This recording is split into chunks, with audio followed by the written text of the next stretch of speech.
So welcome to Bunny's Designs. This is a live show, streaming Thursday. It's recorded for Ustream.tv and also for YouTube for people to watch at their leisure.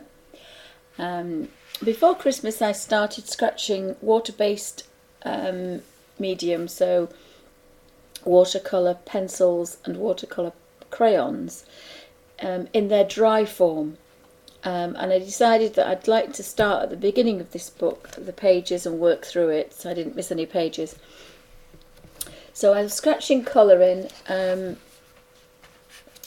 then activating it later, which we did on the New Year's stream. So this one was Derwent watercolour pencils, and I'd made them very strong, so I scratched full colour.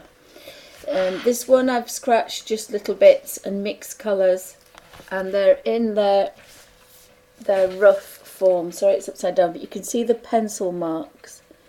They're really just scratched a bit of colour, because you can manipulate that colour with the brush when you come to the later stage. This was Derwent's, this was pastel, so it's kind of, it'll rub off, so it's got the tracing paper there. This one is Derwent Graphitint. This one is Prismacolor watercolour pencils. These two are Neos. This particular one I've left gaps so I can have a watercolour effect. This one completely covered all the area, so it's going to be very strong. I have left the pearls because if they look quite nice white, I'd leave them white, and if they're not, I can do them of a different colour. This one is the Derwent Graphitint again. Just love the fact that you can scratch a bit of colour. And the idea, and this was the Neos, and I was doing the grungy one here, so I've put a blue and an orange, a yellow and a purple, and a blue and a green, a red and a green together, and then I've kind of mixed them together, and I've made these gorgeous grungy colours. They're not the vibrant colours, so you can do all sorts even though you have bright colours like the Neos. So the idea was to fill this book or to colour in. So you could do this if you knew somebody in a home, or if you're going on holiday, or if your children wanted it. You could scratch the colour in, and then you could at a later date activate it with a water brush. So all you need to do is to take on holiday the book that's already got all the colours in, and a water brush or a rigger and a little pot of water, however you activate your dry pigments. It only works with water-based products, but it will work with Derwent Inktense pencils, Derwent watercolour pencils, Neocolor 2s. It will work with Caran d'Ache watercolour pencils, the Prismacolor watercolour pencils. Anything that's good quality, that's a dry crayon or pencil that you can scratch in, will work really well. And the idea is that you can fill the whole book with colour and then take it on holiday with you, or as I say, give it to a present, or if you were going on the beach and you didn't want to take your Neos, you could just do this. The disadvantage is you can't change the colour, but now I've activated this, I've realised that I think I'm going to put another layer of the dark indigo, and that's going to really make these bottles pop out.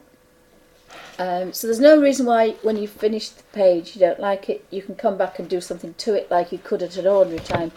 It's just that if you are somewhere away from your studio or home, you can do this method, and then you can manipulate with what colour you have here, and then when you get back you can alter the colour. It's a bit like this one. I love this one, it's very bright, but it does need something else, I think. But I do love the lovely gorgeous cream ivory colour backgrounds, paper, to leave it as a background. So I'm going to, I've done the hair, and I've done the sleeve, the tattoo on the sleeve. So I think, and I've done the crown. I've just started doing the else, so you can see there's a bit of colour scratch. So I'll zoom in, and this is the interesting bit.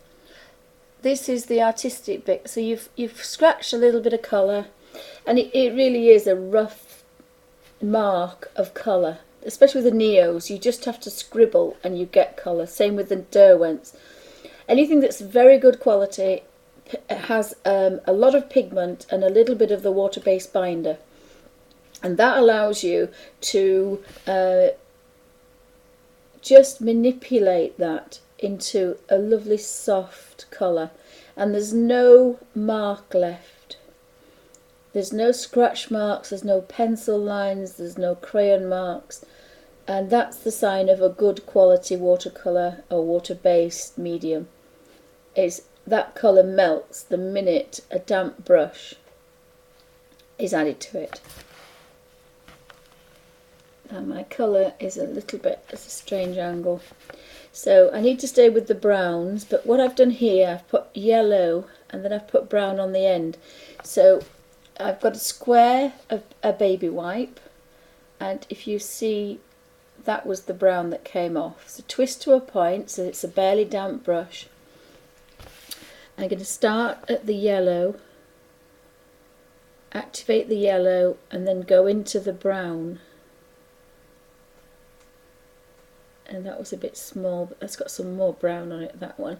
So that brown is going to mix into that pale. So you've got the pale. Now you need to change your brush, but that's just giving that a little bit of variation. And then of course you want to keep, if you're going from light to dark, sorry, from dark to light, you need to keep cleaning your brush. Obviously if you get underneath this bit, then you can do that. So a bit of, steal a bit of that colour, use it there and go underneath. So normally the only colour that I waste is the colour that ends up on my little water baby wipe here. So you can manipulate this however you want, but if you want to go into detail you can create shadows and highlights, and I kind of like that. Even though it's a fantasy and it's not reality, I like the fact that these would be darker underneath and these wouldn't be as, these would be lighter. We'll push that colour down. Now I like the Derwent number 1 colour brush, water brush, because it's a smaller brush, and if you don't activate the top bit too much, as in jiggling around, if you just keep with the tip, you don't seem to activate as much water and it stays a bit drier. And again, this is just quite nice to do this.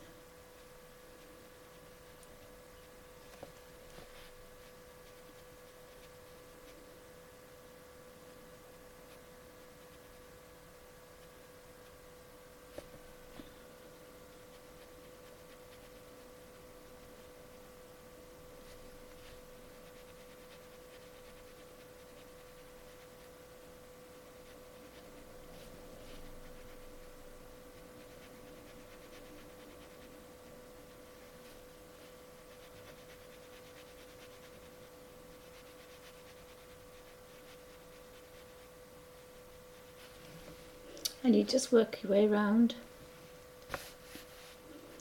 Then I've left the colour in the centre of the eye, but again, if you look at the difference, as soon as you activate that colour it pops and becomes a beautiful colour. Again, I've got the pale colour here, and then I've got some dark. So that's made quite a nice eye, and then you can blend that out a bit more if you want. Same with this one. And when I originally scratched, I didn't go into the corners up to the lines. I just put a little bit of corner roughly where I needed it. A bit of colour, sorry. But because you have a brush, this is why, this is the bit where you're going to be artistic. This is the bit where you can manipulate that colour where you want it. So don't think, oh, that once the colour's on there, that's it. And you can push it right to the line. You could mix two colours together. There's lots of different ways to work. You can make the colours very strong or quite weak. I'll just turn that very slightly. Oops, sorry. You need to be comfortable working there, that's the only thing. And just keep drying that dark colour off, and then that brown can mix quite nicely back. Occasionally you want to squeeze your brush to get fresh water, but sometimes that makes that a little bit too wet. But I do like the Derwent brush because it's the driest, so it works very well in a colour book, and it also works well when you're using pastels. You can do pastels as well, so you can scratch a bit of colour.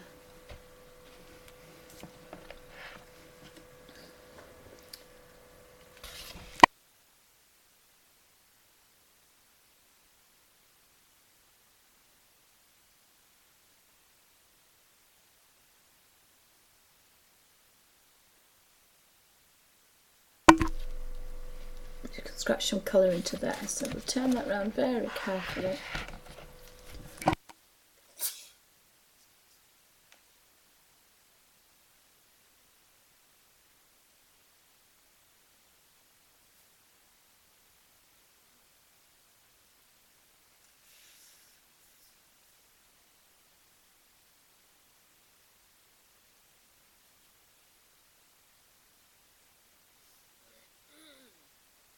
Oh, sorry guys, live stream, sneezing fit. So you've got to be comfortable, so it's always easier to be that a bit more comfortable. And when your square gets dirty, you can just turn it over and you've got a new square.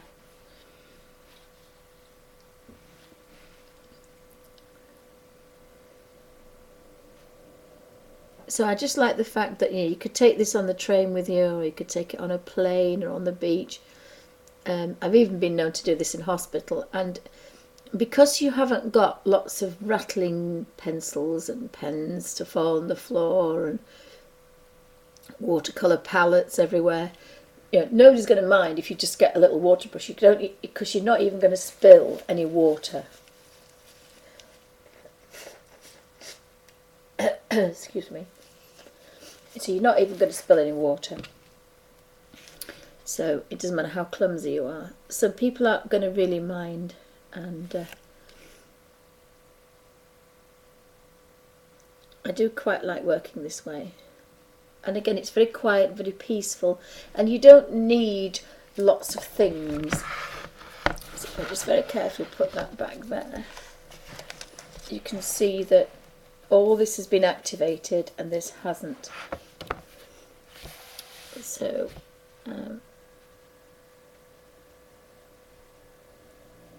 now sometimes you never know what you're going to do further up, but again, when things are coloured in, you decide at this point what you want to do. Now there's no reason why you can't go back in once you're home. You can go back in with whatever medium you used, or use something else, and you can touch up or re-scratch new colour over the top to make things darker, brighter, alter the colour if you really don't like it.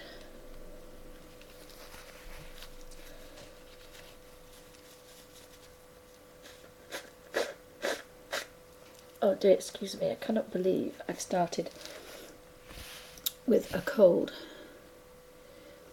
And the little number 1 brush from Derwent, these come in a pack of 3. There's a number 1, a number 2 and a number 3 water brush. I think they're about £10, £7 to £10 depending on where you buy them, for the set of 3, and I think it's about £5 or £6 for one. But I like this. The other set has a bigger one, which you can use for a bigger space, has a bigger brush.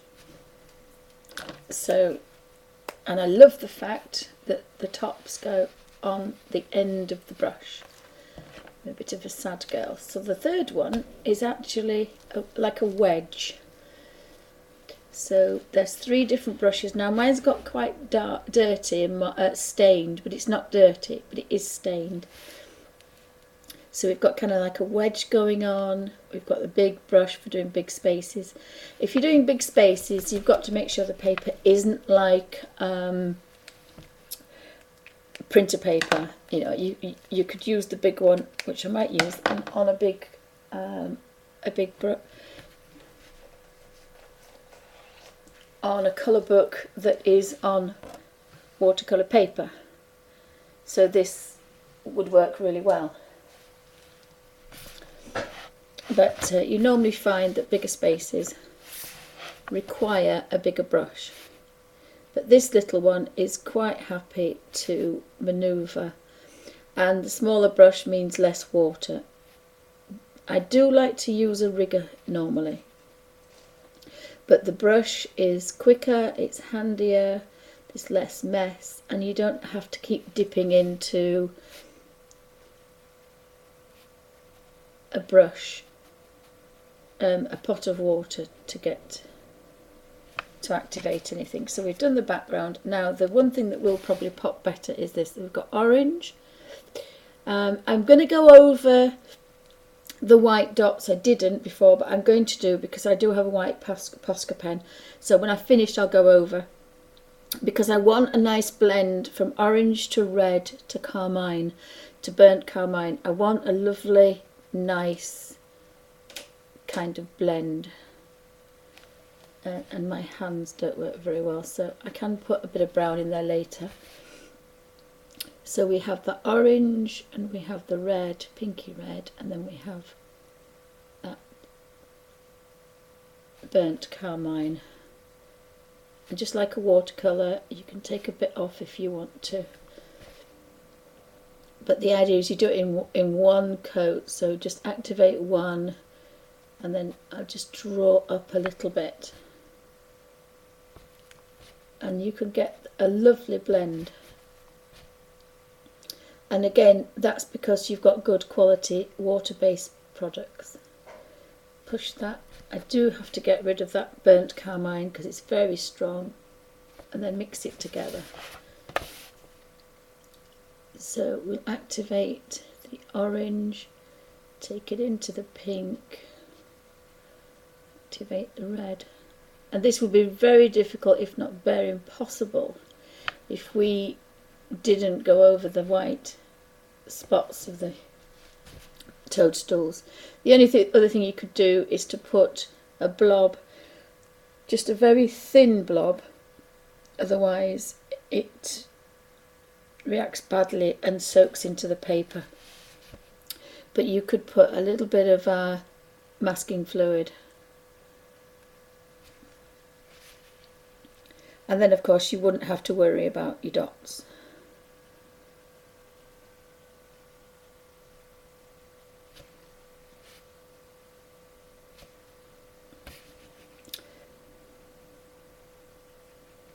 So you can just activate these.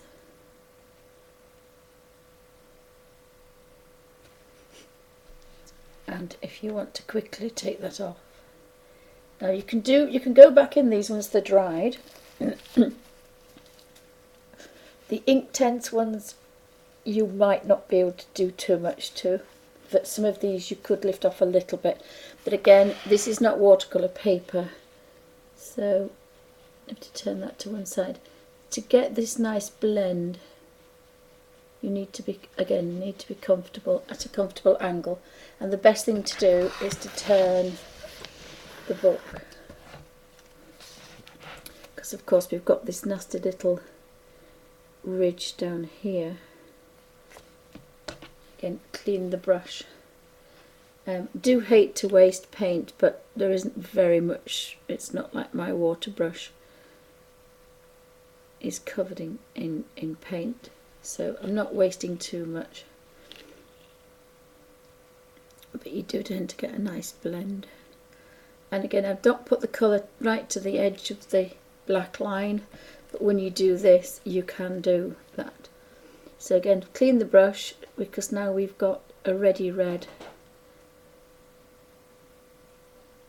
And there was a tiniest bit of colour, but it wouldn't matter because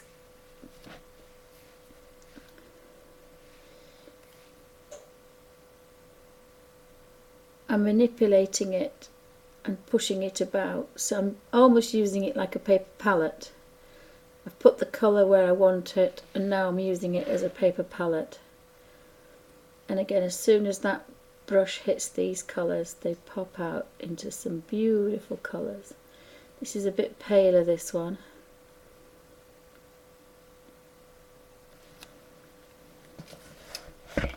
So when I turn this round, we have some really nice colours going on there. I haven't put any colour underneath the toadstools yet. I might just finish this. Again, push that colour right to the edge. Now I have put a pale blue with a green here. Activate the green, and then we can push that up, so we have a nice soft blend. But do the blue first, the palest colour first.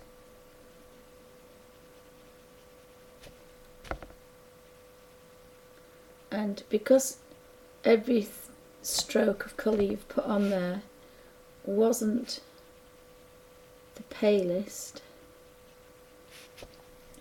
and different amounts, different sizes, every one of these will be slightly different, and that probably will happen in a natural painting, even though this is fantasy, this particular one.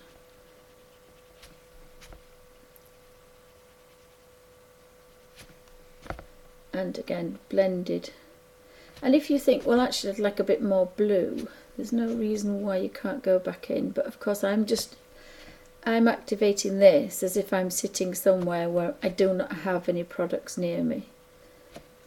But you can do this at home, and as I normally do, think actually I colour as I go along, but this particular method was designed so that we could do it when we weren't at home with all our gorgeous supplies, or give it as a present for somebody to do that doesn't have these colours, or somebody that's in a nursing home or in hospital where, you know, getting 100 pencils out is not going to be an option. So that was the pure reason for this particular method of working. It doesn't work for everybody. It was just, if your children are nagging to play with your Neocolor 2s, or you don't watercolour pencils, you could scratch some colour in, or even supervise them scratching the colour in. And again, it's a watercolour. I can take out that mistake there. Not too much, because this isn't watercolour paper, but a little bit. Oh, hiking on. No, darling, I didn't, because I was having a bit of a moment this morning. So we haven't missed much. I was just having a waffle this morning. For some reason I have my Thursday scroaky voice, which isn't very good for recording, but this one should be okay, hopefully.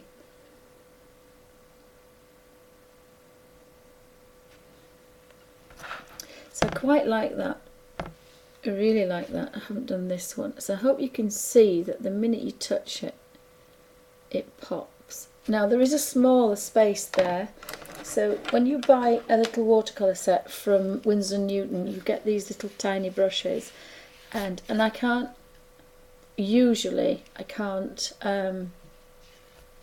get the brushes out of the little pots with the paints, so I take them out and I use them individually. They're very good when I'm doing the pastels, because instead of blending a pastel, I'll just use a damp brush and I'll fix it. So I do have a water pot next to me, so dunk it in water, twist to a point, and you can do this with any rigger or a long brush. This is for tiny spaces, as the stamens on this little thing here, and you can just tease that colour down. And if you were where you couldn't have any water, this has got a lid on it so you don't damage this brush. You can touch and pick up water from here, because you don't need very much, you're just manipulating a little bit. So this is a handy little one to have with your water brushes, because it just gives you that versatility. So you don't go over that line. You can mix them together, or you can clean the brush every time to make sure that none of that bright blue is muted with that green. And it would be if you touched here and then manipulated that green. Now I've done that because it's darker behind, but that blue, that turquoisey blue, we want to keep. So we need to clean the brush, but it's just a case of tapping it and twisting it. And again, if you've poorly hands, or a bit of arthritis, or if you want to colour all day, you can do this. You can do this all day. Whereas if you were using a particular pencil or something that was thinner, this is a nice fat chunky little thing just to stroke, and it works really well. So you can colour for longer. You don't have to be disabled to use this water brush.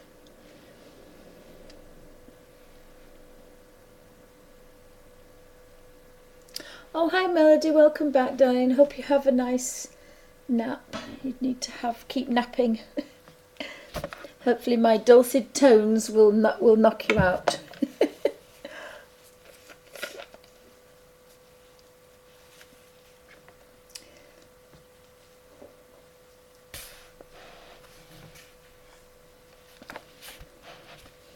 So again, this one here is, see, now that's too awkward for my wrist, so I know I'll go over and make a mess. So it's easier to just turn. So that means now I can do a slightly better job. Now I have managed to go over his little antennae on the butterfly, but I think I'd already done the little green leaves. Occasionally you'll want to twist your brush, but that's probably every 2 or 3 times in the whole page. It's not very often. And then twist it so it's barely dry. We don't want a lot of water. And then just use the tip. Now it does get a bit wet when you've just activated it. But you can get watercolour effects, so you can get strong colours.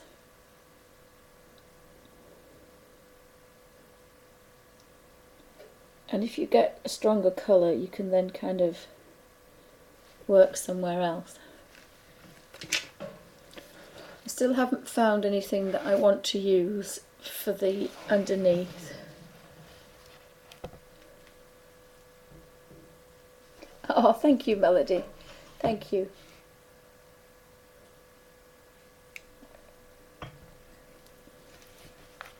So they're getting brighter and brighter. So under here, we've got just 1 or 2 left to do. And it's a little bit wetter now because I'd just done that big squeeze. So if you're doing a smaller area, if you're doing a bigger area, you should be fine. So we'll go back down here and we'll activate all that. And again, I haven't gone up to the line, so this is where you can push it up to the line.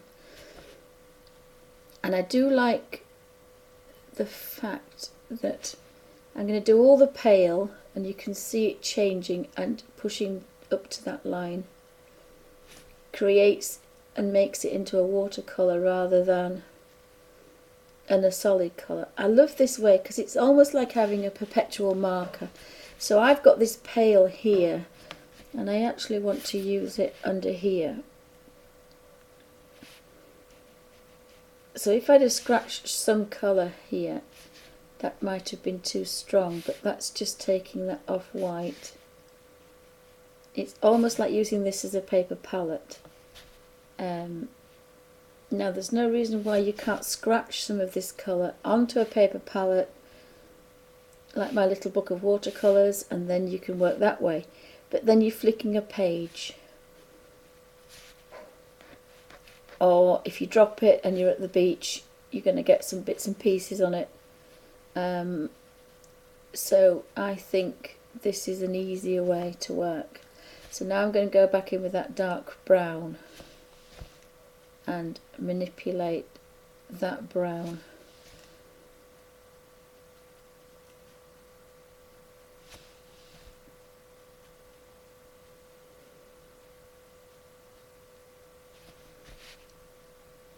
And maybe go back and do some stems.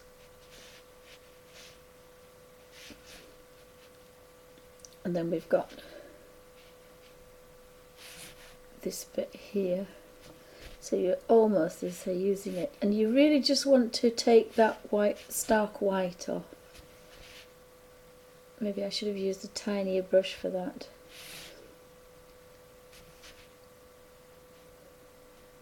It's not really as a point, no.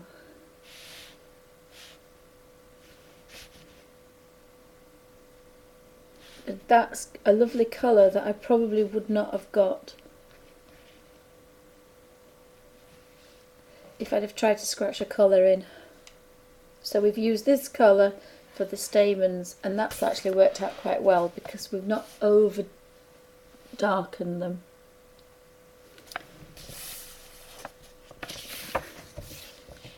I'm just looking to see if I'm still in focus.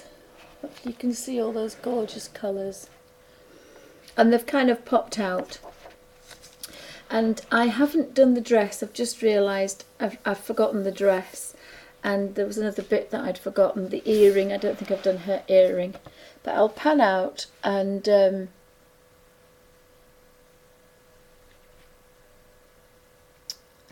I'll zoom out a little bit, and you can see it's a lot brighter than it was.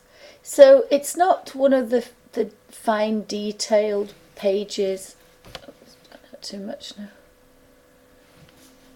It's not one of the fine detailed pages, but it's been quite pleasant to do. It's been quite quick. It's been quite easy.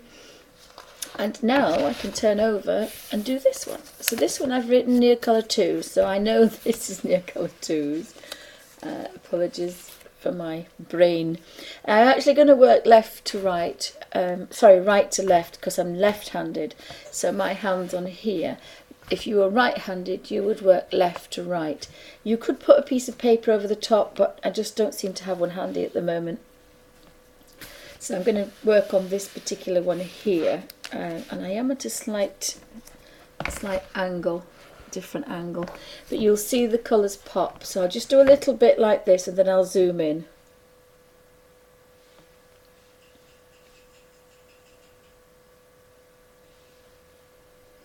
Oh, thank you, V. Thank you for stopping by. It's been a little bit disjointed this morning. So we'll do the purple one, and then you can see this lovely swirl come to life. So I've done it in different facets, so I've purposely put slightly more colour at one side and then stronger colour on the other. And the idea is that you manipulate this. So now I have colour on the end of the brush, and I can stroke that there, and it's instantly given me a highlight. And that wouldn't happen if I'd have put colour absolutely everywhere. So I seem to have got a really nice highlight. Now at the bottom here I've put colour, and again this works really well with a rigger. I've put colour and I want to manipulate that, and again I'm going to go over the top and not bother about the white, and I have a lovely watercolour effect. So slightly different than the next page, because the next page, this is stronger, look here. This is so strong, and then I can just do that. And the same with this. I'll zoom in a minute because I want to show how you can imply that something is round. So we'll just zoom back in. Oops. So you can see as soon as you activate it, it changes the colour. So here we've got white and then we've got dark. I will manipulate that up to here and then manipulate that up. And what that does is, because it's it's paler in the middle, it's implying that the light is hitting straight on, and it's dark around the outside, and that means that it's got to be rounded. So it looks, when I turn it back around, it looks rounded, so you know that's round. And the same with this. Now I just do this little bit and then I'll stop this video, and thank you for watching.